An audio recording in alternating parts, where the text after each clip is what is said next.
I'm being real. All right, so we're live now. Just be aware at the table.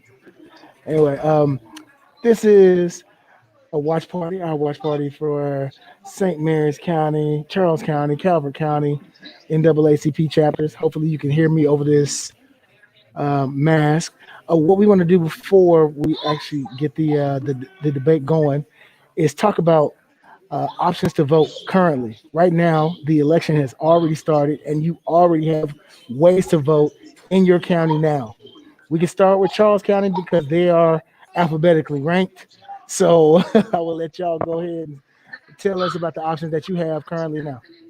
So we have, as of this point, starting on the 30th of September, we have ballot drop-off locations. So there are three of them, which is the Charles County Board of Elections, St. Charles High School, and Sacred Heart Church Bishop Hall. So that is, as of right now, that's when you can start dropping off your ballots, or the easiest way of all is to just mail them back in.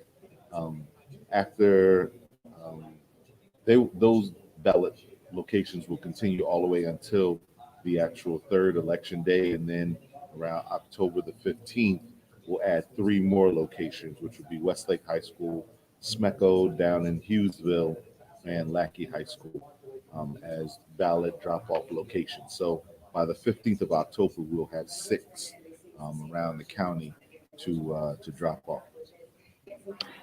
So one thing I can say about St. Mary's County is even though we didn't do better in the census, we got more drop boxes. So currently in phase one, we have four drop boxes in St. Mary's County. We have one at the old Board of Elections. We have one at the Hollywood Fire Hall, and we have one at Lexington Park Library, and another at Great Mills High School.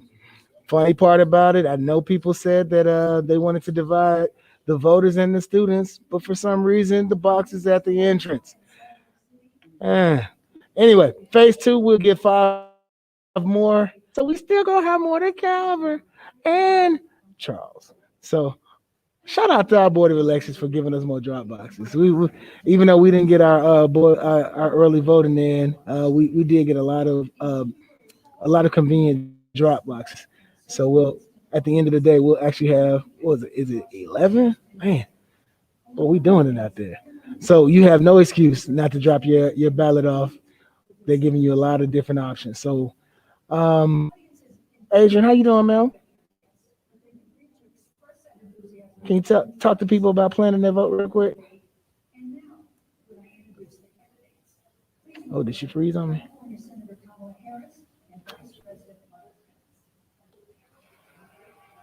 Did you want Hi. unmute? Is it not coming off? Can you unmute yourself, Adrian? It's not letting me unmute you.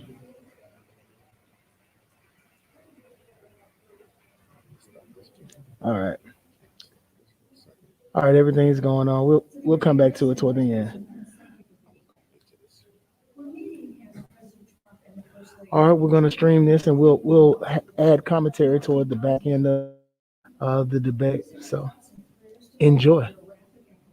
Pray for a reasonable debate this go around.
The reality is, Dr. Fauci said, everything that he told the president in the Oval Office, the president told the American people. Now, President Trump, I will tell you, has boundless confidence in the American people, and he always spoke with confidence that we'd get through this together. But when you say it hasn't worked, when Dr. Fauci and Dr. Birx and our medical experts came to us in the second week of March, they said if the president didn't take the unprecedented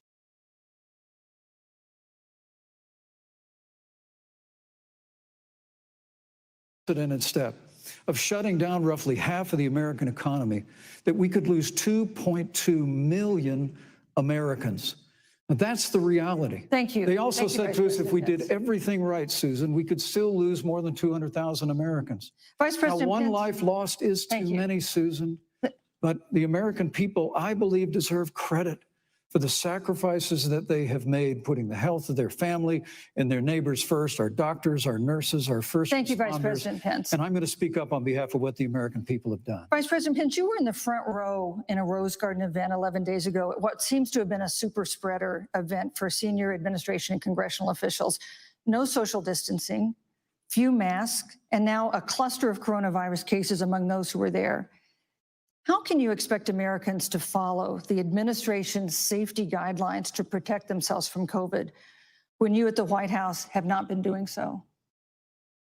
Well, the American people have demonstrated over the last 8 months that when given the facts, they're willing to put the health of their families and their neighbors and people they don't even know first.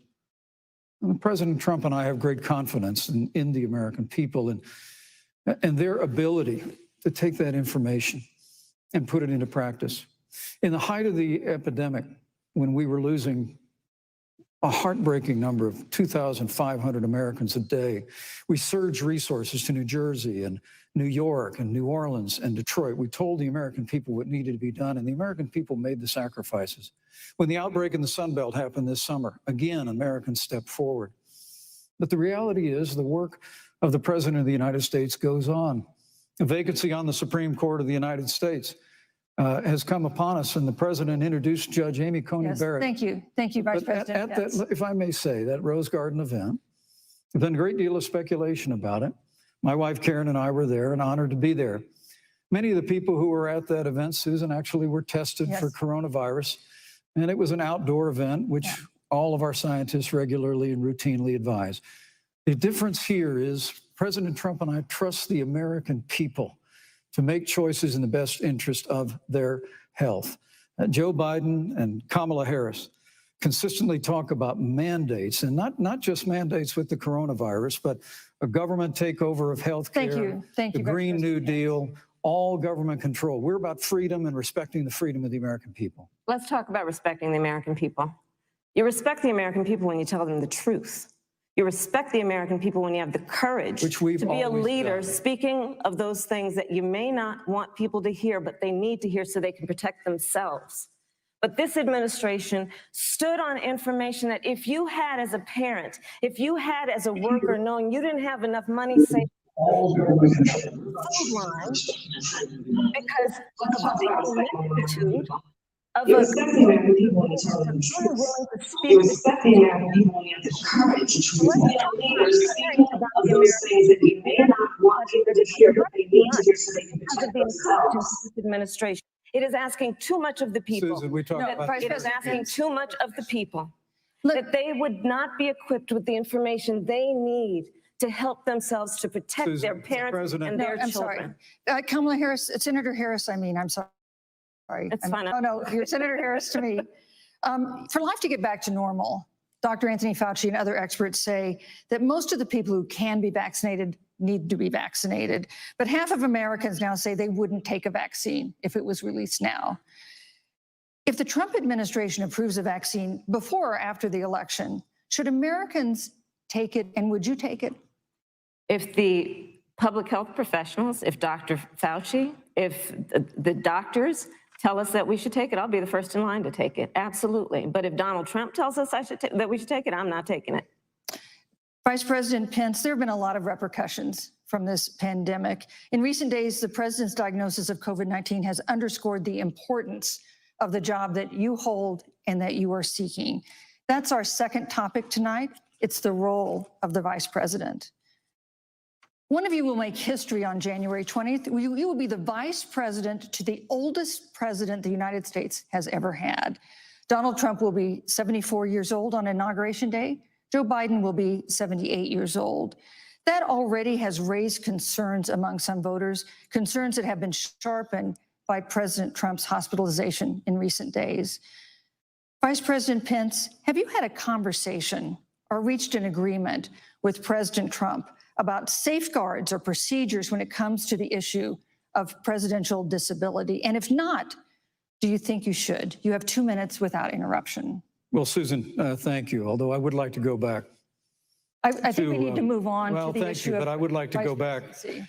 because the reality is that we're going to have a vaccine, Senator, in record time, in unheard of time, in less than a year. We have 5 companies in phase 3 clinical trials, and we're right now producing tens of millions of doses. So the fact that you continue to undermine public confidence in a vaccine, if the vaccine emerges during the Trump administration, I think is unconscionable. And Senator, I just ask you, stop playing politics with people's lives.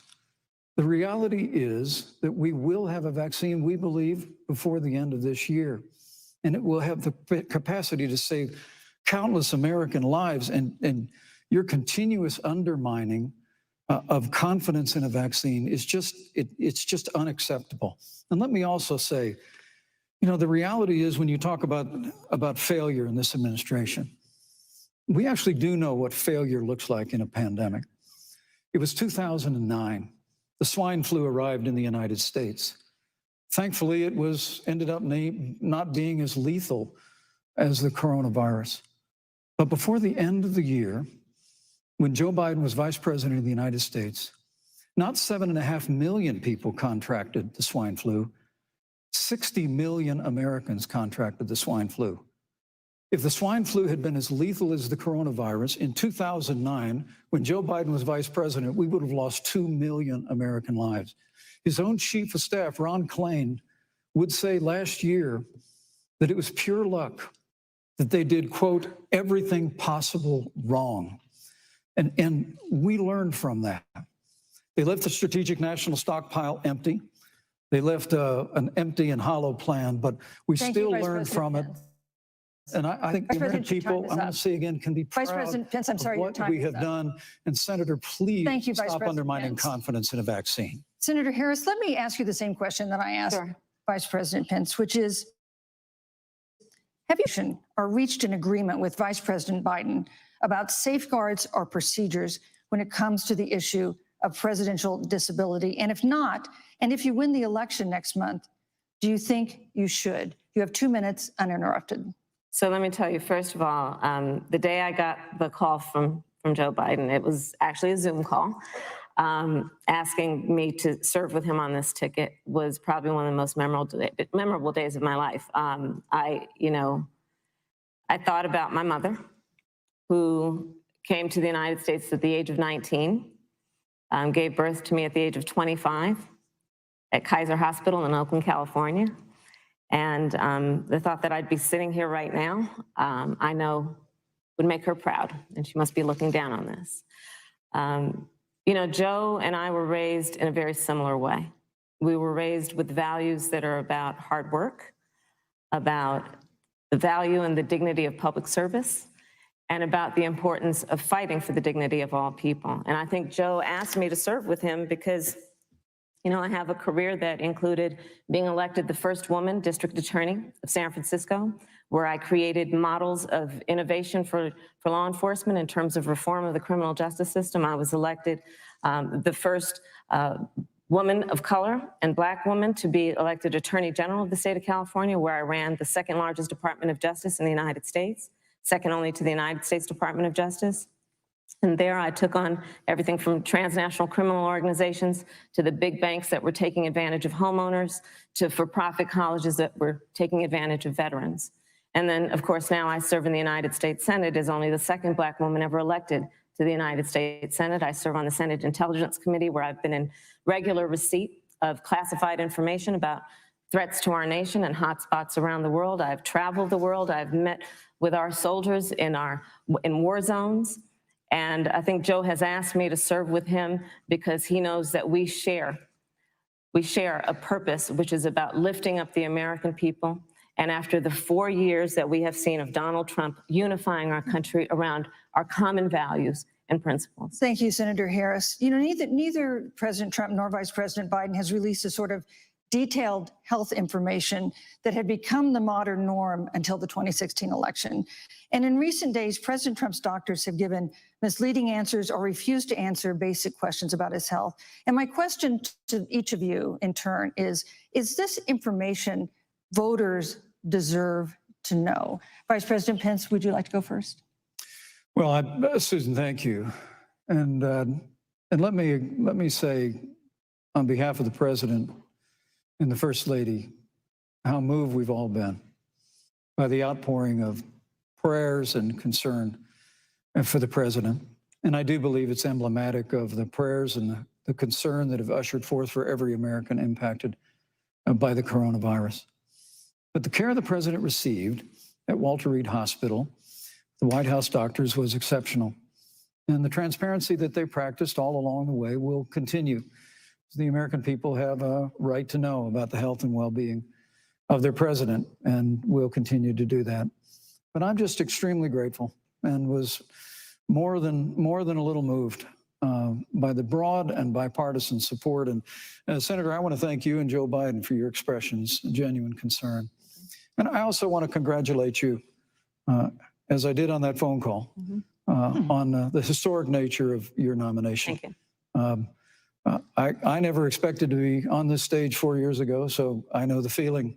But the reality is we've got an election before the American people in the midst of this challenging year. And the stakes have never been higher, but I think the choice has never been clearer. I want to give Senator Harris a chance to respond to the same question I asked, which is, do voters have a right to know more detailed health information about presidential candidates and especially about presidents, especially when they're facing some kind of challenge? Absolutely. That's why Biden has been so incredible.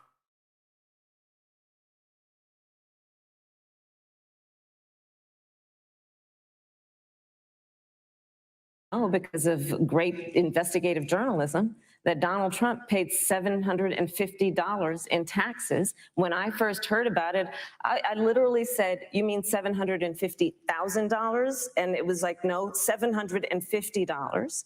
We now know Donald Trump owes and is in debt for $400 million. And just so everyone is clear, when we say in debt, it means you owe money to somebody.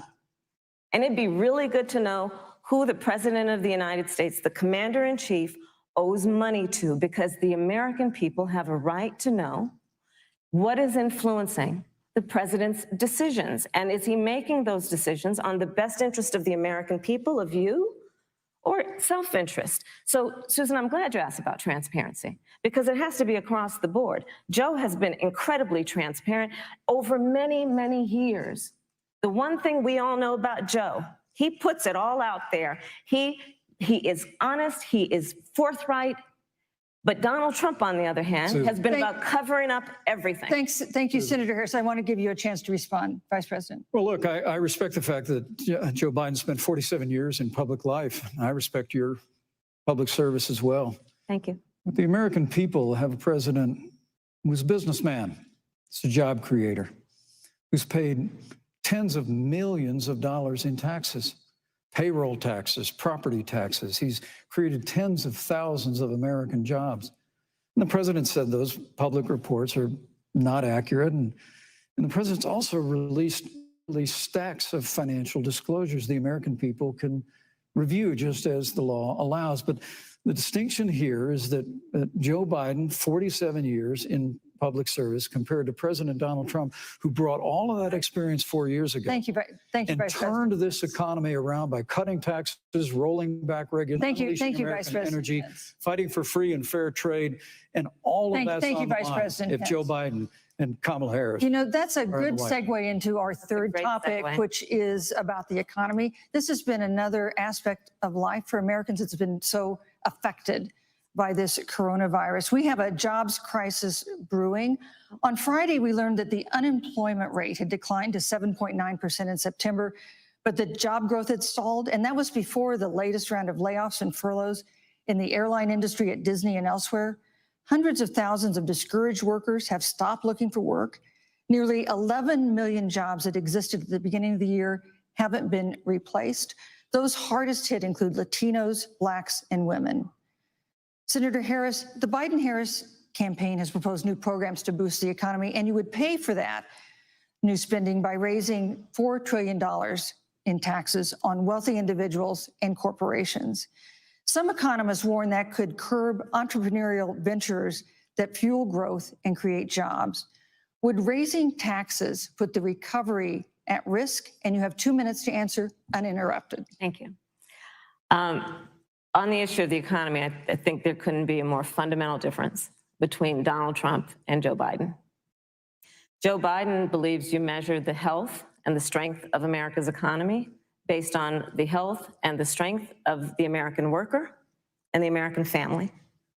On the other hand, you have Donald Trump, who measures the strength of the economy based on how rich people are doing, which is why he passed a tax bill benefiting the top 1% and the biggest corporations of America, leading to a $2 trillion deficit that the American people are going to have to pay for. On day one, Joe Biden will repeal that tax bill. He'll get rid of it. And what he'll do with the money is invest it in the American people. And through a plan that is about investing in infrastructure, something that Donald Trump said he would do. I remember hearing about some infrastructure week. I don't think it ever happened. But Joe Biden will do that. He'll invest in infrastructure. It's about upgrading our roads and bridges, but also investing in clean energy and renewable energy. Joe is going to invest that money in what we need to do around innovation. There was a time when our country believed in science and invested in research and development so that we were an innovation leader on the globe. Joe Biden will use that money to invest in education. So for example, for folks who want to go to a 2-year community college, it will be free. If you come from a family that makes less than $125,000, you'll go to a public university for free. And across the board, we'll make sure that if you have debt, it's cut by $10,000. That's how Joe Biden thinks about the economy, which is it's about investing in the people of our country, as opposed to passing a tax bill. We have the benefit of letting American corporations go offshore to do their business. Thank you, You're Senator welcome. Harris. Vice President Pence, your administration has been predicting a rapid and robust recovery, but the latest economic report suggests that's not happening. Should Americans be braced for an economic comeback that is going to take not months, but a year or more? You have 2 minutes to answer uninterrupted. When President Trump and I took office, America had gone through the slowest economic recovery since the Great Depression. It's when Joe Biden was vice president that tried to tax and spend and regulate and bail our way back to a growing economy. President Trump cut taxes across the board. Despite what Senator Harris says, the average American family of 4 had $2,000 in savings in taxes. And with the rise in wages that occurred, most predominantly for blue-collar, hardworking Americans, the average household income for a family of 4 increased by $4,000 following President Trump's tax cuts. But America, you just heard Senator Harris tell you, on day one, Joe Biden's going to raise your taxes. It's really remarkable to think, Susan. I mean, right after a time where we're going through a pandemic that lost 22 million jobs at the height, we've already added back 11.6 million jobs because we had a president who cut taxes, rolled back regulation, unleashed American energy, fought for free and fair trade, and secured $4 trillion from the Congress of the United States to give direct payments to families, save 50 million jobs through the Paycheck Protection Program. We literally have spared no expense to help the American people and the American worker through this. Joe Biden and Kamala Harris want to raise taxes. They want to bury our economy under a $2 trillion Green New Deal, which you were one of the original co-sponsors of in the United States Senate. They want to abolish fossil fuels and ban fracking, which would cost hundreds of thousands of American jobs all across the heartland. And Joe Biden wants to go back to the economic surrender to China, that when we took office, half of our international trade deficit was with China alone. And Joe Biden wants to repeal all of the tariffs that President Trump put into effect to fight for American jobs and American workers. Joe Biden says democracy's on the ballot. Make no mistake about it, Susan. The American economy, the American comeback is on the ballot with forms of growth Thank you. and opportunity. Thank you, 4 more years of President Donald Trump. 2021 Thank is you, gonna Vice be the President. biggest economic year in the history of this country. Thank you, Vice President Pence. Senator Harris?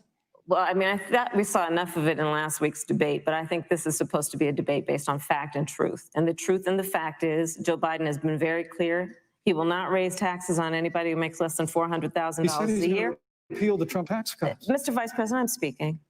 Well, I'm speaking. be important if you said the truth. Joe Biden said twice in the debate last week that he's going to repeal the Trump tax cuts. That was tax cuts that gave the average working family $2,000 in a tax break every single year. That is- Senator, that is that's the math. absolutely not true. That is he tax only bill- is he only going to repeal part of the Trump tax cuts? If you don't mind letting me finish, we can then Please. have a conversation, okay? Please. Okay. Joe Biden will not raise taxes on anyone who makes less than $400,000 a year. He has been very clear about that. Joe Biden will not end fracking. He has been very clear about that. Joe Biden is the one who, during the Great Recession, was responsible for the Recovery Act that brought America back. And now the Trump-Pence administration wants to take credit when they rode the coattails of Joe Biden's success for the economy that they had at the beginning of their term. Of course, now the economy is a complete disaster. But Joe Biden, on the one hand, did that. On the other hand, you have Donald Trump, who has reigned over a recession that is being compared to the Great Depression. On the one hand, you have Joe Biden, who was responsible with President Barack Obama for the Affordable Care Act, which brought health care to over 20 million Americans and protected people with pre-existing conditions. And what it also did is it saved those families who otherwise were going bankrupt because of hospital bills they could not afford. On the other hand, you have Donald Trump, who's in court right now, trying to get rid of, Thank you, Senator the Affordable Care Act, which means that you will lose protections if you have pre-existing conditions. And this is very important, Susan. Yes, And it's but we need to important. give Vice President. I'd just like to, he interrupted me, and I'd like to just finish, please. If you have a pre-existing condition, heart disease, diabetes, breast cancer, they're coming for you. If you love someone who has a pre-existing condition, Thank you, they're Senator coming for Harris. you. If you are under the age of 26 on your parents' coverage, they're coming for you. Senator Harris, thank you. You're welcome. Let me give you a chance to respond. Well, I hope we have a chance to talk about health care because Obamacare was a disaster. The American people remember it well. And President Trump and I have a plan to improve health care and to protect pre-existing conditions for every American. But look, Senator Harris, you're entitled to your own opinion, but you're not entitled to your own facts. You yourself said on multiple occasions when you were running for president that you would ban fracking. Joe Biden looked at a supporter in the eye and pointed and said, I guarantee that we will abolish fossil fuels. They have a $2 trillion version of the Green New Deal, Susan, that your newspaper, USA Today, said really wasn't that very different from the original Green New Deal.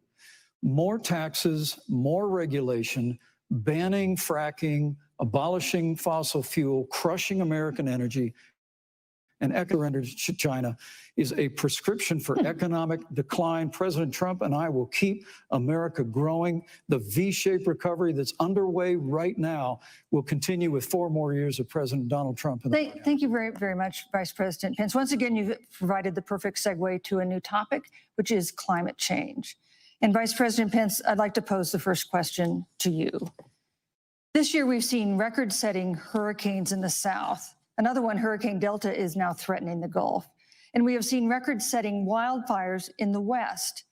Do you believe, as the scientific community has concluded, that man-made climate change has made wildfires bigger, hotter, and more deadly, and have made hurricanes wetter, slower, and more damaging? You have 2 minutes uninterrupted. Thank you, Susan. Well, first, I'm very proud of our record on the environment and on conservation. According to all of the best, our air and land are cleaner than any time ever recorded. And our water is among the cleanest in the world. And just a little while ago, the president signed the Outdoors Act. It's the largest investment in our public lands and public parks in 100 years. So President Trump has made a commitment to conservation and to the environment. Now, with regard to climate change, the climate is changing. But the issue is, what's the cause and what do we do about it? President Trump has made it clear that we're going to continue to listen to the science. Now, Joe Biden and Kamala Harris would put us back in the Paris Climate Accord. They'd impose the Green New Deal, which would crush American energy, would increase the energy costs of American families in their homes, and literally would crush American jobs. And President Trump and I believe that the progress that we have made in a cleaner environment has been happening precisely because we have a strong free market economy. You know, what's remarkable is the United States has reduced CO2 more than the countries that are still in the Paris Climate Accord, but we've done it through innovation, and we've done it through natural gas and fracking, which, Senator, the American people can go look at the record. I know Joe Biden says otherwise now, as you do, but the both of you repeatedly committed to abolishing fossil fuel and banning fracking. And so by creating the kind of American innovation, we're actually steering toward a stronger and better environment. With regard to wildfires, President Trump and I believe that forest management has to be front and center, and even Governor Gavin Newsom from your state has agreed we've got to work on forest management. With regard to hurricanes, the National Oceanic Administration tells us that actually as difficult as they are, Thank you, Vice President. there are no more hurricanes today than there were 100 years ago. Thank you. But many of the climate alarmists President Pence, I'm use sorry, your time is hurricanes up. and wildfires to try and Thank sell you, their Vice bill of President goods of a Pence. Green New Deal. And President Trump and I are going to always put Thank you, American Vice jobs and President American Pence. workers first. Senator Harris, as the Vice President mentioned, you co-sponsored the Green New Deal in Congress. But Vice President Biden said in last week's debate that he does not support the Green New Deal. But if you look at the Biden-Harris campaign website, it describes the Green New Deal as a crucial framework. What exactly would be the stance of a Biden-Harris administration toward the Green New Deal? You have 2 minutes uninterrupted. Sure. So first of all, I will repeat, and the American people know, that Joe Biden will not ban fracking. That is a fact. That is a fact. I will repeat that Joe Biden has been very clear that he thinks about growing jobs, which is why he will not increase taxes for anyone who makes less than $400,000 a year. Joe Biden's economic plan, Moody's, which is a reputable Wall Street firm, has said will create 7 million more jobs than Donald Trump's. And part of those jobs that will be created by Joe Biden are going to be about clean energy and renewable energy. Because you see, Joe understands that the west coast of our country is burning, including my home state of California. Joe sees what is happening on the Gulf states, which are being battered by storms. Joe has seen and talked with the farmers in Iowa, whose entire crops have been destroyed because of floods. And so Joe believes, again, in science. I'll tell you something, Susan. I served, when I first got to the Senate, on the committee that's responsible for the environment. Do you know this administration took the word science off the website and then took the phrase climate change off the website? We have seen a pattern with this administration, which is they don't believe in science. And Joe's plan is about saying we're going to deal with it, but we're also going to create jobs. Donald Trump, when asked about the wildfires in California, and the question was, you know, the science is telling us this, you know what Donald Trump said? Science doesn't know. So let's talk about who is prepared to lead our country over the course of the next 4 years on what is an existential threat to us as human beings. Joe is about saying we're going to invest that in renewable energy. It's going to be about the creation of millions of jobs. We will achieve net zero emissions by 2050, carbon neutral by 2035. Joe has a plan. This has been a lot of talk from the Trump administration, and really it has been to go backward instead of forward. We will also re-enter the climate agreement with pride. Senator Harris just said that climate change is an existential threat. Vice President Pence, do you believe that climate change poses an existential threat? As I said, Susan, the climate is changing. We'll follow the science. But once again, Senator Harris is denying the fact that they're going to raise taxes on every American. Joe Biden said twice in the debate last week that on day one, he was going to repeal the Trump tax cuts. Those tax cuts delivered $2,000 in tax relief to the average family of four across America. And with regard to banning fracking, I just recommend that people look at the record. You yourself said repeatedly that you would ban fracking. You were the first Senate co-sponsor of the Green New Deal. And while Joe Biden denied the Green New Deal, Susan, thank you for pointing out, the Green New Deal is on their campaign website. And as USA Today said, it's essentially the same plan as you co-sponsored with AOC when she submitted it in the Senate. And you just heard the senator say that she's going to resubmit America to the Paris Climate Accord. Look, the American people have always cherished our environment. We'll continue to cherish it. We've made great progress reducing CO2 emissions through American innovation and the development of natural gas through fracking. We don't need a massive $2 trillion Green New Deal that would impose all new mandates on American businesses and American families. Thank you. Joe Biden wants us to Thank you, Vice retrofit President. Yes. 4 million Thank you, Vice American President. business Yes. buildings. It makes no sense. It will cost jobs. President Trump Thank is you, going to Vice put President. America first. He's going to put jobs first, and we're going to take care of our environment and follow the science. Thank you, But, Vice you know, on President. the issue of jobs, Senator Harris. let's talk about that. The vice president earlier referred to it as what he thinks is an accomplishment, the president's trade war with China. You lost that trade war. You lost it. What ended up happening is because of a so-called trade war with China, America lost 300,000 manufacturing jobs. Farmers have experienced bankruptcy because of it. We are in a manufacturing recession because of it. And we look at where this administration has been. There are estimates that by the end of the term of this administration, they will have lost more jobs than almost any other presidential administration. Susan. And the American people know what I'm talking about. You know, I think about 20-year-olds. You know, we have a 20-year-old, a 20-something-year-old who are coming out of high school and college right now, and you're wondering, is there going to be a job there for me? We're looking at people who are trying to figure out how they're going to pay rent by the end of the month. Almost half of American renters are worried about whether they're going to be able to pay rent by the end of the month. This is where the economy is in America right now, and it is because of the catastrophe and the failure of leadership of this administration. Thank you, Senator Harris. Vice President Pence, let me give you just 15 seconds to respond, because then I want to move on to. Well, I'd love to respond. Look, lost the trade war with China. Joe Biden never fought it. Joe Biden has been a cheer through over the last several decades. And again, Senator Harris, you're entitled to your opinion. You're not entitled to your own facts. When Joe Biden was vice president, we lost 200,000 manufacturing jobs, and President Obama said they were never coming back. He said we needed a magic wand to bring them back. In our first 3 years after we cut taxes, you, Vice rolled back President. regulation, unleashed American energy, this administration saw 500,000 Thank you, Vice manufacturing President. needed. And that's exactly the kind of growth we're going to continue to see as we bring our nation through Thank you, Vice this President. pandemic. But a Mr. Green New Thank you, Deal, your Vice massive President new Pence. mandates, your Paris Climate Accord, it's going to kill jobs this time, just like it killed jobs. I'd like Susan, to- I just need to respond very briefly, 15 please. seconds, and Thank then we'll you, move. thank you. Joe Biden is responsible for saving America's auto industry, and you voted against it. So let's set the record straight. Thank you.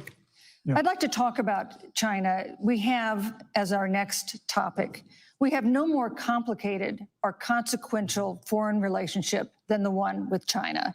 It is a huge market for American agricultural goods. It's a potential partner in dealing with climate change in North Korea.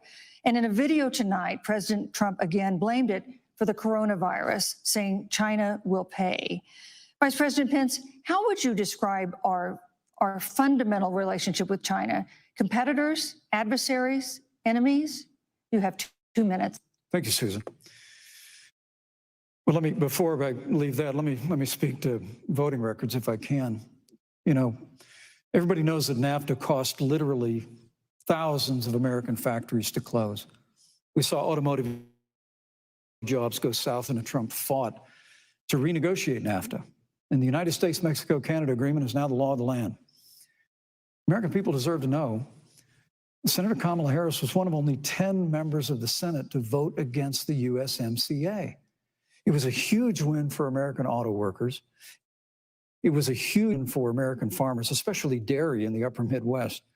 But Senator, you said it didn't go far enough on climate change, that you put your radical environmental agenda ahead of American auto workers and ahead of American jobs. I think the American people deserve to know that. It's probably why Newsweek magazine said that Kamala Harris was the most liberal member of the United States Senate in 2019, more liberal than Bernie Sanders, more liberal than any of the others in the United States Senate. So now with regard to China, look, Susan, first and foremost, China is to blame for the coronavirus. And President Trump is not happy about it. He's made that very clear, made it clear again today.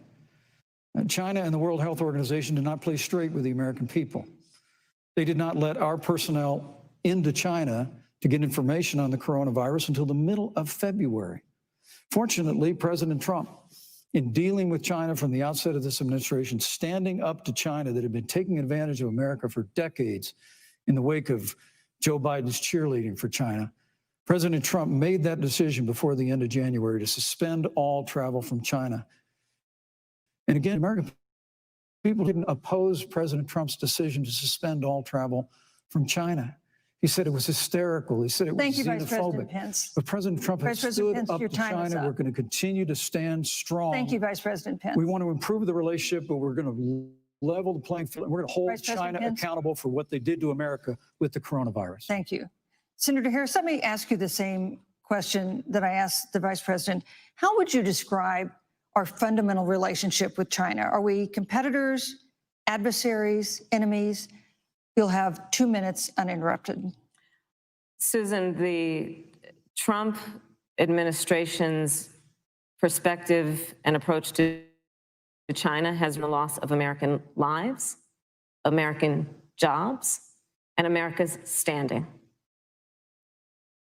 There's a weird obsession that President Trump has had with getting rid of whatever accomplishment was achieved by President Obama and Vice President Biden. For example, they created within the White House an office that basically was responsible for monitoring pandemics. They got away, they got rid of it. Not true. There was a team of disease experts that President Obama and Vice President Biden dispatched to China to monitor what is now predictable and what might happen. They pulled them out. We now are looking at 210,000 Americans who have lost their lives. Let's look at the job situation. We mentioned before the trade deal, the trade war, they wanted to call it, with China. It resulted in the loss of over 300 manufacturing jobs and a manufacturing recession, and the American consumer paying thousands of dollars more for goods because of that failed war that they called it. Then let's talk about standing. Pew, a reputable research firm, has done an analysis that shows that leaders of all of our formerly allied countries have now decided that they hold in greater esteem and respect Xi Jinping, the head of the Chinese Communist Party, than they do Donald Trump, the President of the United States, the Commander-in-Chief of the United States. This is where we are today because of a failure of leadership by this administration. Senator Harris, we've seen changes in the role of the United States in terms of global leadership over the past 4 years. And of course, times do change. What's your definition? We've seen strains with China, of course, as the Vice President mentioned. We've seen strains with our traditional allies in NATO and elsewhere. What is your definition of the role of American leadership in 2020? So, you know, Joe is, I love talking with Joe about a lot of these issues. And, you know, Joe, I think he said it quite well. He says, you know, foreign policy, it might sound complicated, but really it's relationships. So just think about it as relationships. And so we know this in our personal and professional relationships. You got to keep your word to your friends. Got to be loyal to your friends. People who've stood with you, got to stand with them. You got to know who your adversaries are and keep them in check. But what we have seen with Donald Trump is that he has betrayed our friends and embraced dictators around the world. Let's take, for example, Russia. So Russia, I serve on the Intelligence Committee of the United States Senate. America's intelligence community told us Russia interfered in the election of the President of the United States in 2016 and is playing in 2020. Christopher Wray, the director of the FBI, said the same.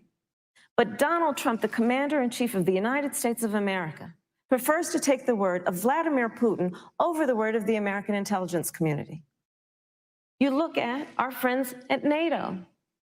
He's walked away from agreements. You can look at the Iran nuclear deal, which now has put us in a position where we are less safe because they are building up what might end up being a significant nuclear arsenal. We were in that deal, guys. We were in the Iran nuclear deal with friends, with allies around the country. And because of Donald Trump's unilateral approach to foreign policy, coupled with his isolationism, he pulled us out and has made America less safe. So, Susan, it's about relationships. And the thing that has always been part of the strength of our nation, in addition to our great military, has been that we keep our word. But Donald Trump doesn't understand that because he doesn't understand what it means to be honest. Thank you, Senator Harris. Vice President Pence, let me give you a chance to respond. Well, thank you. Well, President Trump kept his word when we moved the American embassy to Jerusalem, the capital of the state of Israel. When Joe Biden was vice president, they promised to do that, and they never did. We've stood strong with our allies, but we've been demanding. NATO is now contributing more to our common defense than ever before, thanks to President Trump's leadership. We've strengthened our alliances across the Asia-Pacific, and we've stood strong against those who would do us harm. You know, when President Trump came into office, ISIS had captured an area of the Middle East the size of Pennsylvania.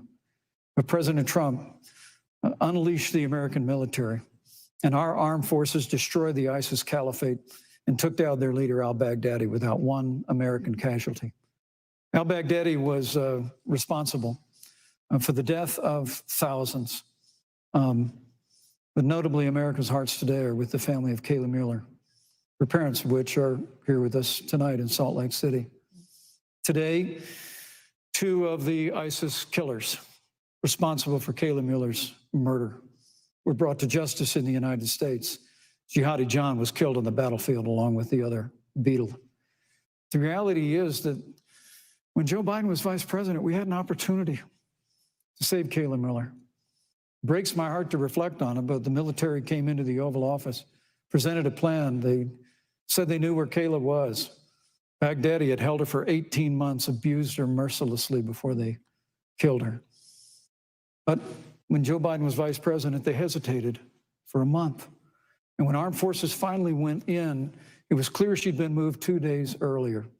And her family says with a heart that broke the heart of every American that if President Donald Trump had been president, they believe Kayla would be alive today. Thank you, Vice Look, President. we destroyed the ISIS caliphate.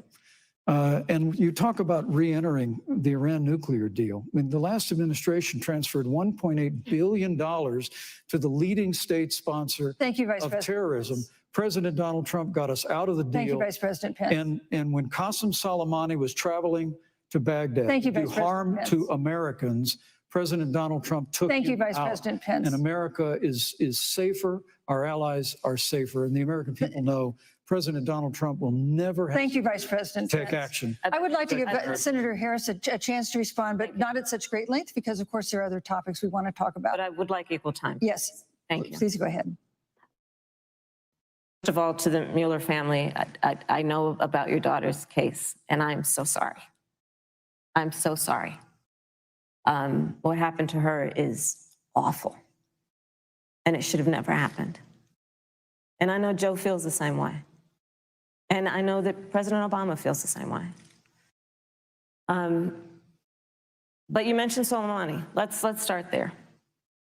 So after the strike on Soleimani, there was a counter strike on our troops in Iraq. And they suffered serious brain injuries. And do you know what Donald Trump dismissed them as? Headaches. And this is about a pattern of Donald Trump's, where he has referred to our men who are serving in our military as suckers and losers. Donald Trump, who went to Arlington Cemetery and stood above the graves of our fallen heroes and said, what's in it for them? Because of course, you know, he only thinks about what's in it for him. Let's take what he said about John McCain, a great American hero. And Donald Trump says he doesn't deserve to be called a hero because he was a prisoner of war. And this is very important when you want to talk about who is the current commander-in-chief and what they care about and what they don't care about. Public reporting that Russia had bounties on the heads of American soldiers. And you know what a bounty is? It's somebody puts a price on your head and they will pay it if you are killed. And Donald Trump had talked at least 6 times to Vladimir Putin and never brought up the subject. Joe Biden would never do that. Thank you. Joe Biden would, but Joe Biden would hold Russia to account for any threat to our nation's security or to our troops who are sacrificing their lives for the sake of our democracy and our safety. Thank you, Senator Harris. This is such an important issue, but we have other important issues as well. And Susan, I want to make sure we have a chance I really have to talk about. respond to that. I'm- Look, she has 15 seconds because Well, I got to we're have trying more to than keep. that. Look, Well, I'm sorry, but Vice President, Look, but you've I- had more time than she's the- had the- so the far. plans of President Donald Trump regarding men and women of our armed forces are absurd. I'm sorry, Vice My President son is Pence. a captain in the United Yes. States Marine Corps. My son-in-law is deployed in the United States Navy. I can assure all of you, with sons and daughters serving in our military, President Donald Trump not only respects but reveres all of those who serve in our armed forces, and any suggestion otherwise is ridiculous. But Let Thank me you, also Vice say President Pence. the Vice The President American Pence, people you know, deserve, Susan, Vice the President American Pence, people deserve I to didn't, know. Vice President Pence, I did not, excuse me, Susan, the I did American not people create deserve the to know rules for tonight. Joe Biden. Your and Trump- campaigns agreed to the rules for tonight's I- debate with the Commission on Presidential Debates. I'm here to enforce them, which involves moving from one topic to another, giving roughly equal time to both of you, Go right ahead. which is what I'm trying very hard to Go do. right ahead. So I want to go ahead and move to the next topic, which is an important one, as the last topic was, and that is the Supreme Court. On Monday, the Senate Judiciary Committee is scheduled to open hearings on Amy Coney Barrett's nomination to the Supreme Court. Senator Harris, you'll be there as a member of the committee. Yes. Her confirmation would cement the court's conservative majority and make it likely open to more abortion restrictions, even to overturning the landmark Roe v. Wade ruling. Access to abortion would then be up to the states. Vice President Pence, you're the former governor of Indiana. If Roe v. Wade is overturned, what would you want Indiana to do? Would you want your home state to ban all abortions? You have 2 minutes, uninterrupted. Well, thank you for the question, but I'll use a little bit of my time to respond to that very important issue before. The American people deserve to know Qasem Soleimani, the Iranian general, was responsible for the death of hundreds of American service members. When the opportunity came, we saw him headed to Baghdad to kill more Americans. President Trump didn't hesitate, and Qasem Soleimani is gone. But you deserve to know that Joe Biden and Kamala Harris actually criticized the decision to take out Qasem Soleimani. It's really inexplicable, but with regard to Joe Biden, it's explainable, because history records that Joe Biden actually opposed the raid against Osama bin Laden. It's absolutely essential that we have a commander-in-chief who will not hesitate to act to protect American lives and to protect American service members, and that's what you have in President Donald Trump. Now, with regard to the Supreme Court of the United States, let me say President Trump and I could not be more enthusiastic about the opportunity to see Judge Amy Coney Barrett become Justice Amy Coney Barrett. Now, she's a brilliant woman, And she will bring a lifetime of experience and a sizable American family to the Supreme Court of the United States. And our hope is, in the hearing next week, unlike Justice Kavanaugh received with treatment from you and others, we hope she gets a fair hearing. And we particularly hope that we don't see the kind of attacks on her Christian faith that we saw before. I mean, the Democrat chairman of the Judiciary Committee before, when Judge Barrett was being confirmed for the Court of Appeals, expressed concern that the dogma of her faith lived loudly in her. Dick Durbin of Illinois said that it was a concern. Senator, I know one of our judicial nominees, you actually attacked because they were a member of the Catholic Knights of Columbus, just because the Knights of Columbus holds pro-life views. And Thank you. views. Thank you, Vice President So Pence. Your my time hope is up. that when the hearing takes place, that Thank you, Vice President Pence. that Judge Amy Coney Barrett will be respected, Thank you, treated Vice President respectfully, Pence. voted and confirmed Thank to the you. Supreme Court of the United States. Senator Harris, you're the senator from and former Attorney General of California. So let me ask you a parallel question to the one I posed to the Vice President. If Roe v. Wade is overturned, what would you want California to do? Would you want your home state to enact no restrictions on access to abortion? And you have 2 minutes uninterrupted. Thank you, Susan. First of all, Joe Biden and I are both people of faith, and it's insulting to suggest that we would knock anyone for their faith. And in fact, Joe, if elected, will be only the second practicing Catholic as president of the United States. On the issue of this nomination, Joe and I are very clear, as are the majority of the American people. We are 27 days before the decision about who will be the next president of the United States. And, you know, before, when this conversation has come up, you know, it's been about election year or election time. We're literally in an election. Over 4 million people have voted. People are in the process of voting right now. And so Joe has been very clear, as the American people are. Let the American people fill that seat in the White House, and then we'll fill that seat on the United States Supreme Court. And to your point, Susan, the issues before us couldn't be more serious. There's the issue of choice, and I will always fight for a woman's right to make a decision about her own body. It should be her decision and not that of Donald Trump and the Vice President, Michael Pence. But let's also look at what else is before the court. It's the Affordable Care Act. Like, literally in the midst of a public health pandemic, when over 210,000 people have died and 7 million people probably have what will be in the future considered a pre-existing condition because you contracted the virus.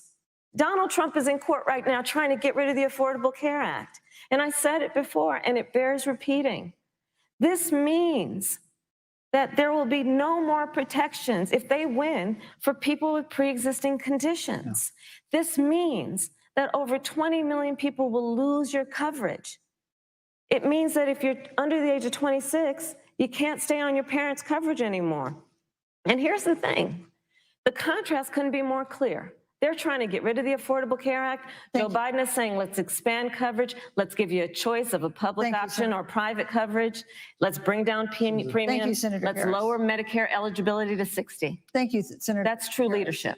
You know, you mentioned earlier, Vice President Pence, that the president was committed to maintaining protections for people with pre-existing conditions. But you do have this court case that you are supporting, your administration supporting, that would strike down the Affordable Care Act. The president says, President Trump says that he's going to protect people with pre-existing conditions, but he has not explained how he would do that. And that was one of the toughest nuts to crack when they were passing the Affordable Care Act. So tell us specifically, how would your administration protect Americans with pre-existing conditions have access to affordable insurance if the Affordable Care Act is struck down? Well, thank you, Susan. But let me just say, addressing your very first question, I couldn't be more proud to serve as vice president to a president who stands without apology for the sanctity of human life. I'm pro-life. I don't apologize for it. And this is another one of those cases where there's such a dramatic contrast. Joe Biden and Kamala Harris support taxpayer funding of abortion all the way up to the moment of birth. Late-term abortion. They want to increase funding to Planned Parenthood of America. Now, for our part, I would never presume how Judge Amy Coney Barrett would rule on the Supreme Court of the United States, but we'll continue to stand strong for the right to life. When you speak about the Supreme Court, though, I think the American people really deserve an answer, Senator Harris. Are you and Joe Biden going to pack the court if Judge Amy Coney Barrett is confirmed? I mean, there have been 29 vacancies on the Supreme Court during presidential election years, from George Washington to Barack Obama. Presidents have nominated in all 29 cases. But your party is actually openly advocating adding seats to the Supreme Court, which has had 9 seats for 150 years, if you don't get your way. This is a classic case of, if you can't win by the rules, you're going to change the rules. Now, you've refused to answer the question. Biden has refused to answer the question. So I think the American people would like to know, if Judge Amy Coney Barrett is confirmed to the Supreme Court of the United States, are you and Joe, somehow you win this election, going to pack the Supreme Court to get your way? I'm so glad we went through a little history lesson. Let's do that a little. In 1864. Well, I'd like you to answer the question. Mr. Yes, Vice President, I'm please. speaking. I'm speaking. Okay. In 18, one of the, I think, political heroes, certainly of the president, I assume if you also, Mr. Vice President, is Abraham Lincoln. Mm-hmm. Abraham Lincoln was up for re-election, and it was 27 days before the election, and a seat became open on the United States Supreme Court. Abraham Lincoln's party was in charge not only of the White House, but the Senate. But Honest Abe said it's not the right thing to do. The American people deserve to make the decision about who will be the next president of the United States. And then that person can select who will serve for a lifetime on the highest court of our land. And so Joe and I are very clear. The American people are voting right now, and it should be their decision about who will serve on this most important body for a lifetime. Thank you, And Senator the Harris. people, Susan, are voting right now. They'd like to know if you and Joe Biden are going to pack the Supreme Court if you don't get your way in this nomination. Let's talk about packing. You once again gave a non-answer. Joe Biden gave a non-answer. Trying to answer you The now. American people deserve a straight answer. And if you haven't figured it out yet, the straight answer is they are going to pack the Supreme Court if they somehow win this election. Men and Mr. women, Vice President, I got to I tell you, think- people across this country, if you cherish our Supreme Court, if you cherish the separation of powers, you need to reject the Biden-Harris ticket. Come November the 3rd, re-elect President Donald Trump, and we'll stand by that separation of powers in a 9-seat Supreme Court. Yeah, let's talk about packing the court then. Let's talk about the Please. fact. Yeah, I'm about to. So the Trump-Pence administration has been, because I sit on the Senate Judiciary Committee, Susan, as you mentioned, and I've witnessed the appointments for lifetime appointments to the federal courts, district courts, courts of appeal. People who are purely ideological, people who have been reviewed by legal professional organizations and found to have been not competent, are substandard. And do you know that of the 50 people who President Trump appointed to the Court of Appeals for lifetime appointments, not one is Black? This is what they've been doing. You want to talk about packing a court? Let's have that discussion. All right, thank you. Thank you, Senator. Let's go on and talk about the issue of racial justice. I just want the record to reflect she never answered the question. So I think the American people, Thank maybe you. the next debate, Joe Biden will answer the question, you, but I think thank the you. American people know the answer. Thank you, Vice President. In March, Breonna Taylor, a 26-year-old emergency room technician in Louisville, was shot and killed after police officers executing a narcotics investigation broke into her apartment. The police said they identified themselves. Taylor's boyfriend said he didn't hear them do that. He used a gun registered to him to fire a shot, which wounded an officer. The officers then fired more than 20 rounds into the apartment. They say they were acting in self-defense. None of them have been indicted in connection with her death. Senator Harris, in the case of Breonna Taylor, was justice done? You have 2 minutes.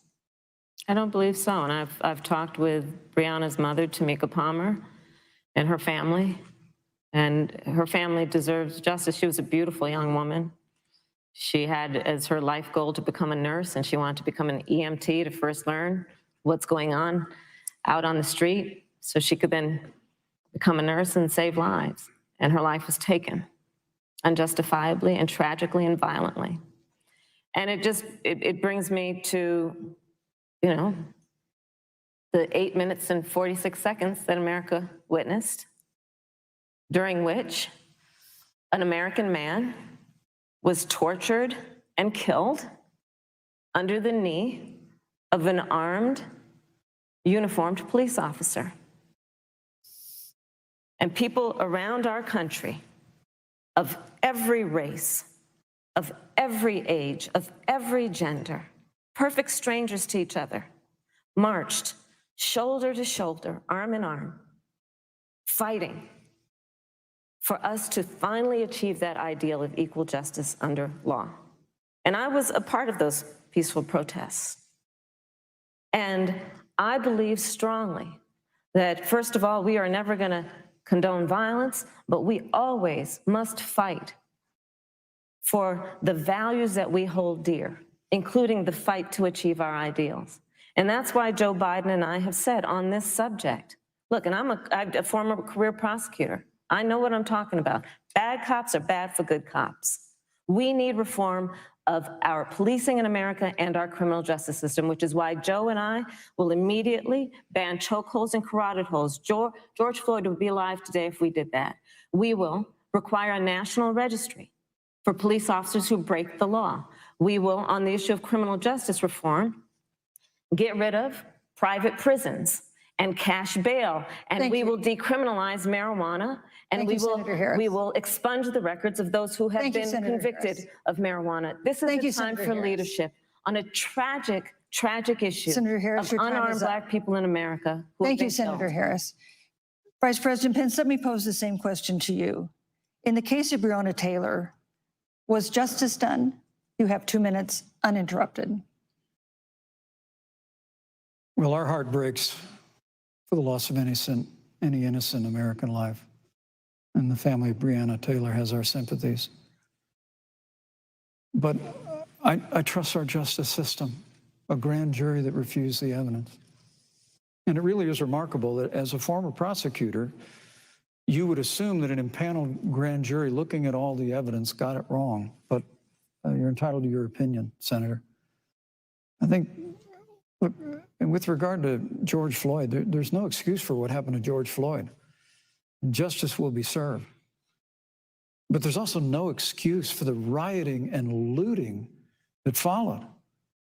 I mean, it really is astonishing. Flora Westbrook is with us here tonight in Salt Lake City. Just a few weeks ago, I stood at what used to be her salon was burned to the ground by rioters and looters. And Flora is still trying to put her life back together.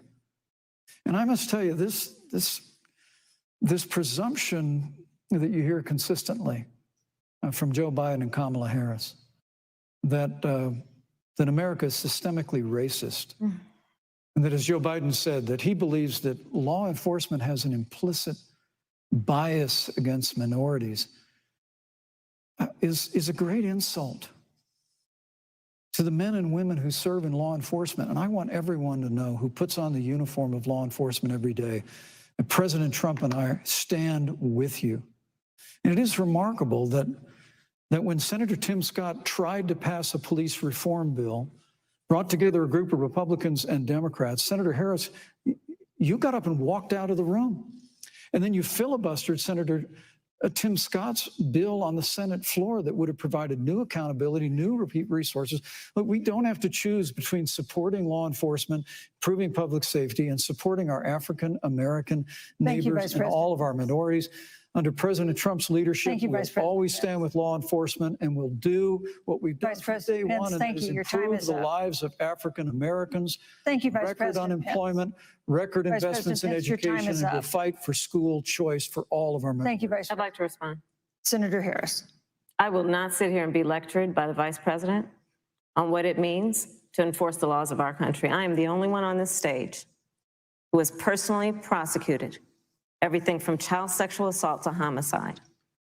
I'm the only one on this stage who has prosecuted the big banks for taking advantage of America's homeowners. I'm the only one on this stage who prosecuted for-profit colleges for taking advantage of our veterans.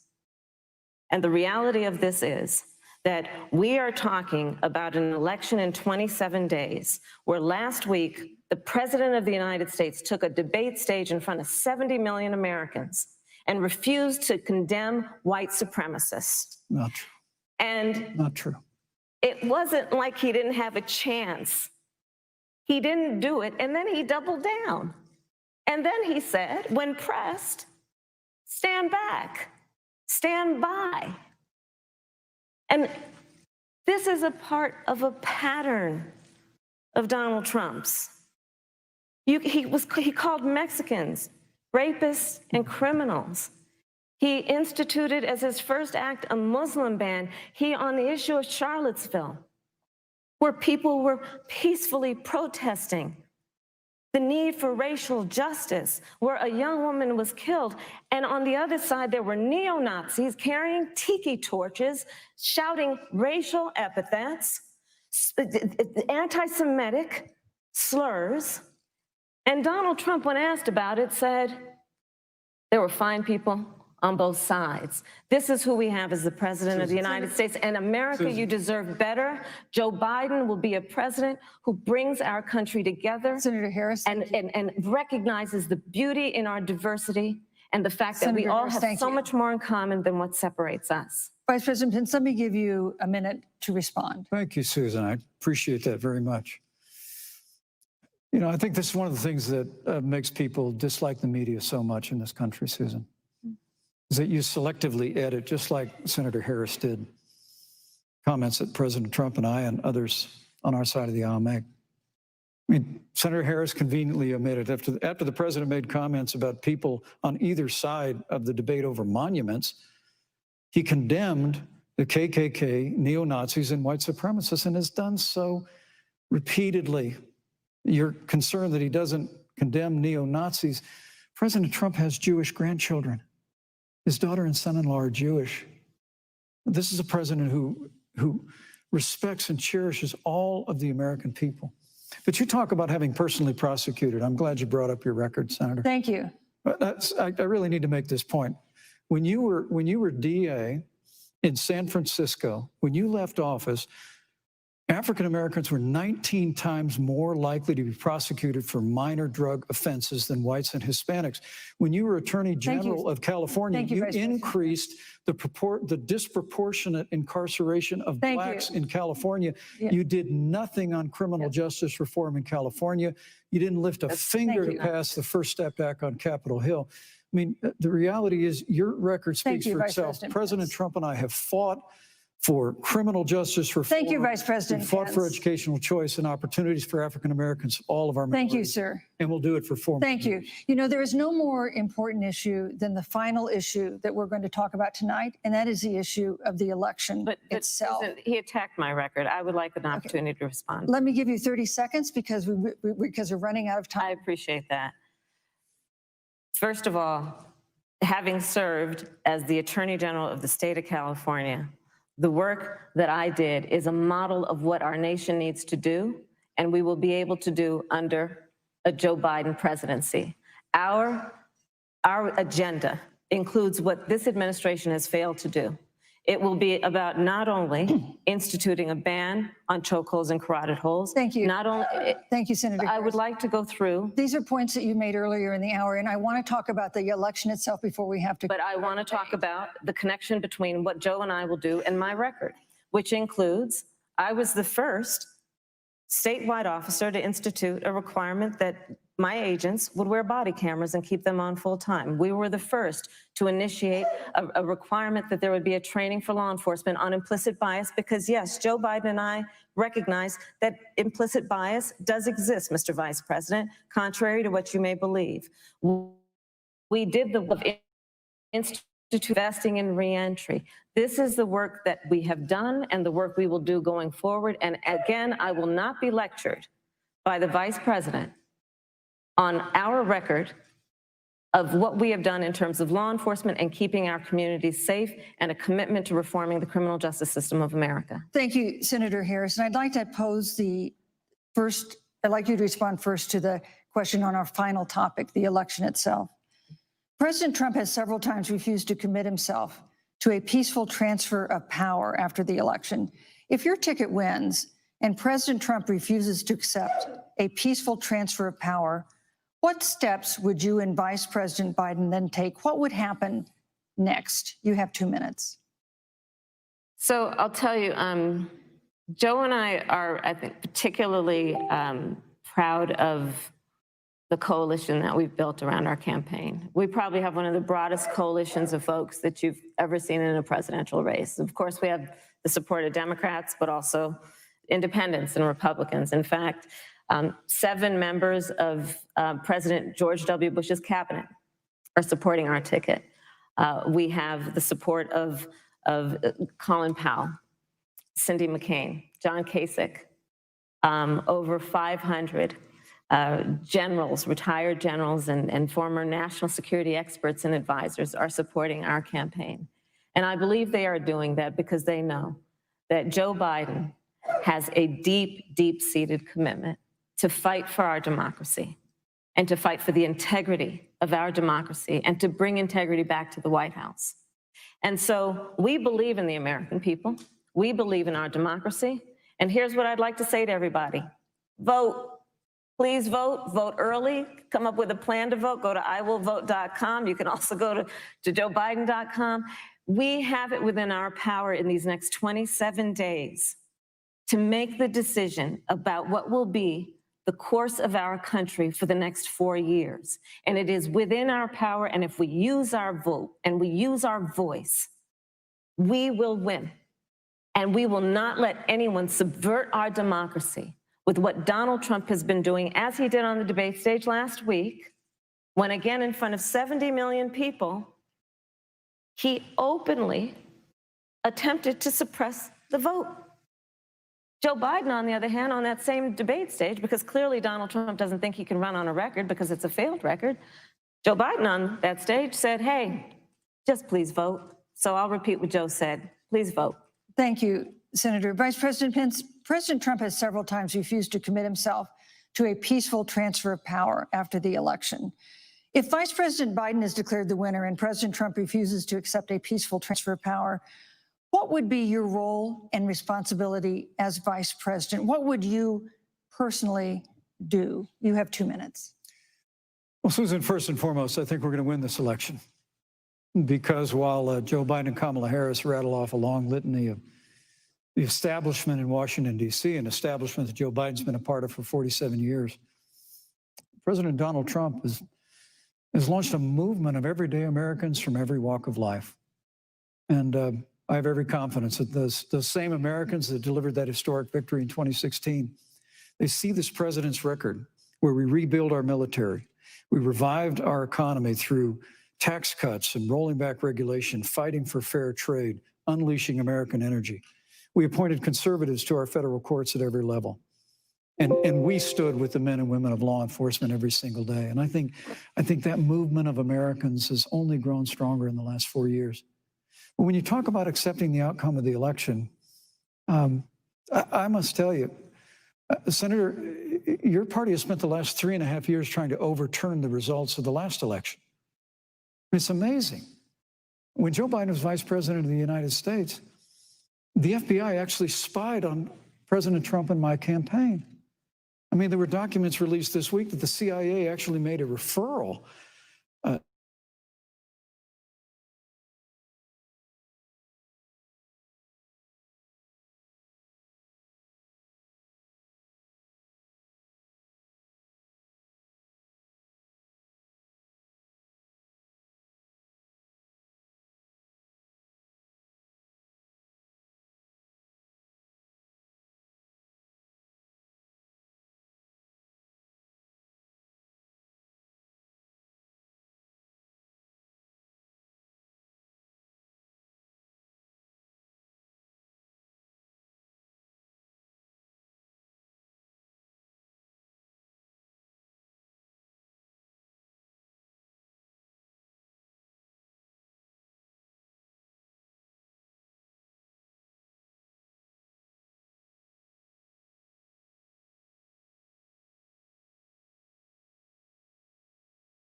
And I think they Oh, really man. executed their game plan. The question is whether it's going to move the needle at all. I mean, if you want to. So, I thought Kamala Harris got off to a what are little your bit of a slow thoughts? start, but I thought she really got her sea legs, got comfortable, got strong. Can we get somebody to turn the Evading and deflection.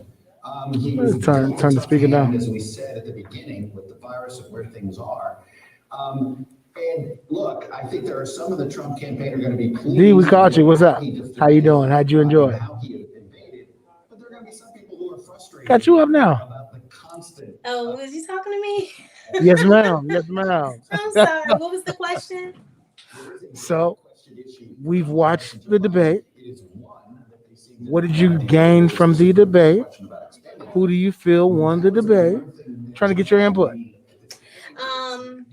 It was clear that was Mike Pence's plan. I like the debate. Don't get bogged down I in the wish details. I wonder if the invasion moderator would have, started to wear thin with some Europeans. interrupted the vice president, more aggressively, so that Kamala could have responded completely. I would say based on the content of the debate, I would say Kamala definitely won the debate.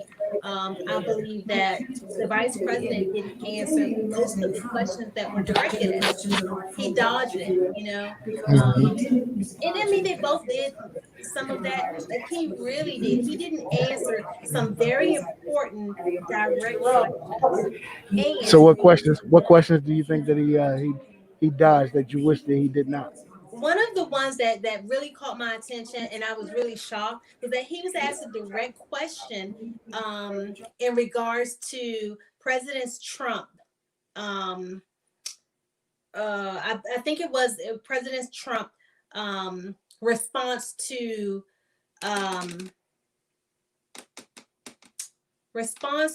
I believe suppressing the information about COVID, something to that effect, right? Or was it releasing the information to the public in regards to, you know, them suppressing it due to wanting to avoid a panic or something to that effect. Instead of him answering on behalf of the administration, his response was the American people wanted, or the American people, you know, he didn't answer for the administration. He answered for the American people, and he doesn't have that right to answer for the American people. Why do you think? Why do you think that the second in command of the country doesn't have the right to answer for the people? I feel as though he didn't have a right to answer that particular question for the people. He should have answered that question for the administration, not for the people, because the question wasn't directed to him for his opinion about what the people thought.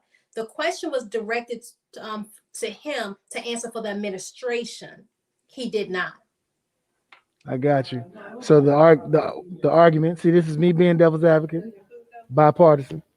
The argument would be that the president is and the vice president, they're supposed to represent the will of the people. So I think that was an attempt.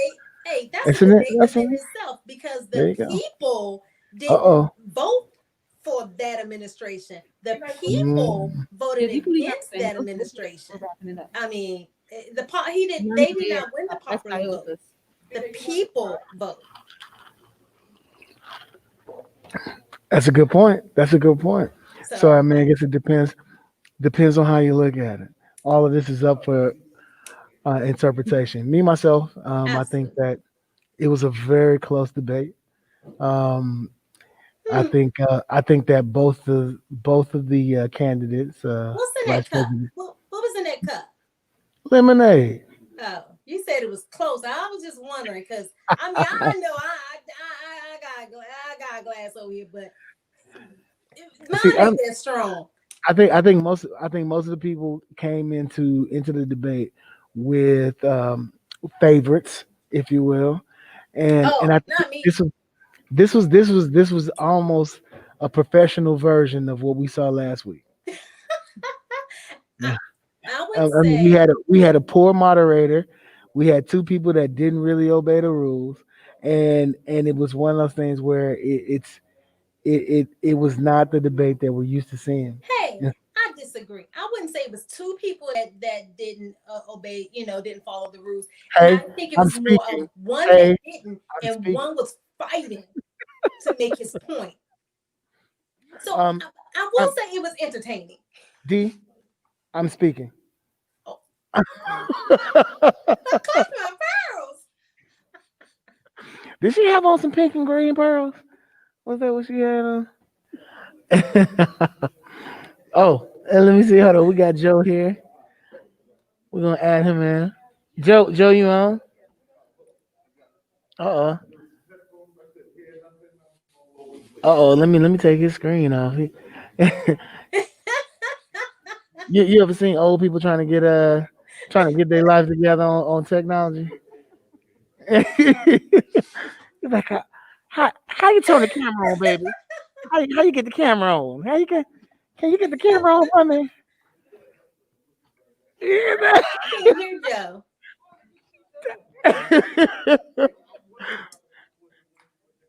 turn the can you turn I think you might be muted over there. Make sure you're not muted because she says she can't hear Joe. All right, Yeah, I I'm can't hear unmuted. Joe. I, Oh, I, there I it wasn't muted. I wasn't muted. is. There Okay, you there go. he is. Good money. Hello again, Darlene. I just saw Hey, you a couple Joe. minutes ago, didn't I? Yeah. So what did you I mean not the debate, excuse me. Well, I think everyone did what they were supposed to do. I don't think anyone spoke or was outside of what their base expected from them. And I think for certain that each person spoke directly to their base, which is what they're supposed to. There were no risks being taken. No one said anything out of the ordinary. They danced. It's easy for a Democrat to answer the questions about abortion as easy as it is for a Republican to dance around it, right? And so they did they did just that on a lot of the topics that matter. We knew um, once they brought up the Breonna Taylor action, what each party was going to do, and they told the party lines. So I don't think Yeah. they did anything to sway anybody who was on the fence. If you were if you had a preconceived notion on who you were voting for walking into this, you left with that exact same notion. I know one person on this screen that already came in with her mind made up. So no, but I agree with you fully. Um, even on the Breonna Taylor, I think that the Breonna Taylor was I think that Kamala. Oh, excuse me. Mhm. I think that she actually gave an alley oop to Vice President Pence. She gave him an out and gave him the ability to discuss the Floyd case, the George Floyd case, instead of restricting him, limiting him to um, the Breonna Taylor case. So, um, While I will say, while I agree with that, I also think that he would have given those same answers regardless. Um, Again, towing the party lines, and if you look at the way they have been crafting their responses to this over the past few weeks, it's been the same response either way. So whether she brought in the George Floyd or not, I think they still would have figured a way to talk about the violence oh yeah, absolutely. from the protesters and all the other things that they're doing to spin away from. But I will give him credit for one thing. While I don't agree with the answer, he answered that question right He off the did bat. absolutely. He was 100% straight up and down about believing that justice was served for Breonna Taylor and in lieu of the grand jury. And so, Mhm. he didn't really have anything to run from in because it's easy for him to say that he believes in the system in that moment. I agree. and he actually leveraged that opportunity into discussing her record. About I Mhm. think shortly thereafter, that's when he mentioned her locking up African Americans at an astonishing rate. And full transparency, we were sitting at the table watching this together. So I'll, I'll say to them what I said to you in that moment, which was it's quite interesting that they spent years telling us, arguing with African Americans about the disproportionate rate of incarcerations for Black people. And in the moment that you get a Black woman prosecutor on the ticket, now all of a sudden they acknowledge it to point it out on her record. But you didn't want to acknowledge it when we were telling you that this was happening. But now that she's there, you want to acknowledge it. And I'm just saying that in terms of of a of a well-crafted response when Roger. pulled on the carpet for that. So again, they did what they were supposed to do. Both sides did, and nobody swayed one way or the other. I agree fully. But this one was definitely more entertaining than the first. And I can't say that it was more informative because they pretty much stuck to the script.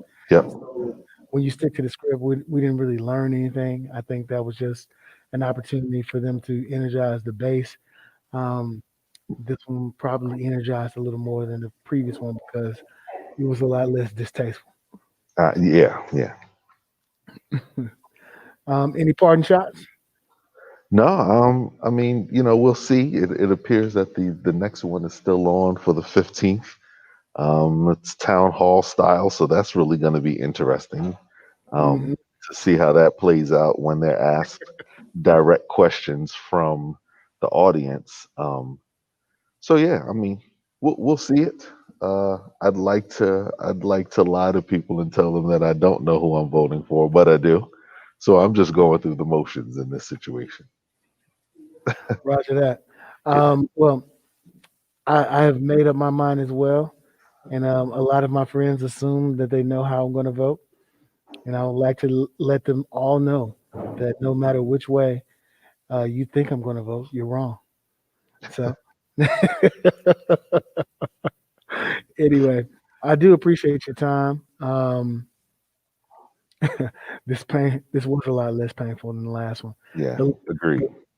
And maybe next time we can actually play a game of that presidential debate bingo.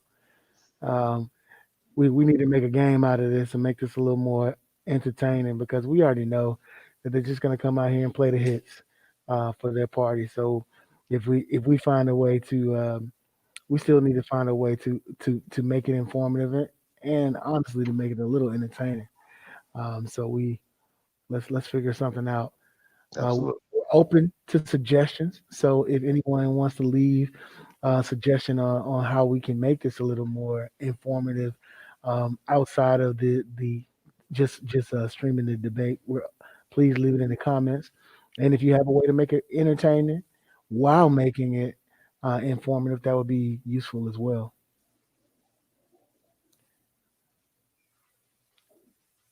You know what I really love? I love it when people are talking muted. It is so great when people just kind of going at it and you can't hear a word they saying. Meanwhile, ladies and gentlemen, I've got there's always that view. We go to the four corners of the same room and act as if you're not there. What? All right, are you unmuted now, ma'am? Uh, technology getting the best of us. All right, I'm gonna turn this one off over here, my friend. Until next time, ma'am. I'm sorry. I'm sure it was wonderful. You can type it in the comments, and we'll and we'll make sure that it's more entertaining. Uh, and we'll incorporate your comment for next time. Dial, are you gonna say something to the people? Political action fair did its thing. Yeah, you did. All right, man. People, people that never really get an opportunity to do when you had that deep voice political action dude on there. They never get a chance to appreciate his shoe game. And I'm telling you, this is the second time I've seen him in the past week. And that boy's shoes be killing it. Anyway, go ahead. Good evening, everyone, and thank you to those who have joined us with the debate for the vice president seat for during the 2020 election. Um, just like President Hall and Vice President Sampson has said, everyone stayed in their corners and said what they needed to say. It's up to the American people to say what we need to say, and that's at the ballot box on November 3rd. So let's make sure that we do our homework. Let's not vote on feelings, but let's do what's best for the nation. And we have a lot of work to do, 27 days. And those of you that are not registered, please do so. Those that have gotten their ballot boxes, we're encouraging you to drop them off at the drop box at the Board of Elections so that your ballot can be counted. And we do not want to wait till the last day to vote, because if something happens, then your ballot does not get counted. So let's take advantage of early voting. So there's a lot at stake, ladies and gentlemen. Again, thank you for joining us, and see you at the ballot box. Couldn't say it better. Thank you, President Sweat. Thank you, everybody, for tuning in. We're about to check out. Don't forget, plan out your vote. Plan out your vote. You have an opportunity to get into this election season extremely early this year. The ballot drop boxes have been out since September 30th, and we have another series coming out in the middle of October. So next week you'll get another round of drop boxes. You have 6 more days to register to vote. But if you hadn't registered by now, you obviously don't care. So I'm gonna stop asking people to register, because if you hadn't registered at this point, you just don't care about your democracy, and you just like letting people decide for you. For the people that like to make decisions for themselves and care about having their voice heard, make sure that you get your vote in on time. Most of the ballots that were rejected in the primary were rejected because they were late. Don't be that person. Don't be late. Turn your stuff in on time. It's been open since September 30th, so we got no excuses. All right, y'all. Until next time, be safe.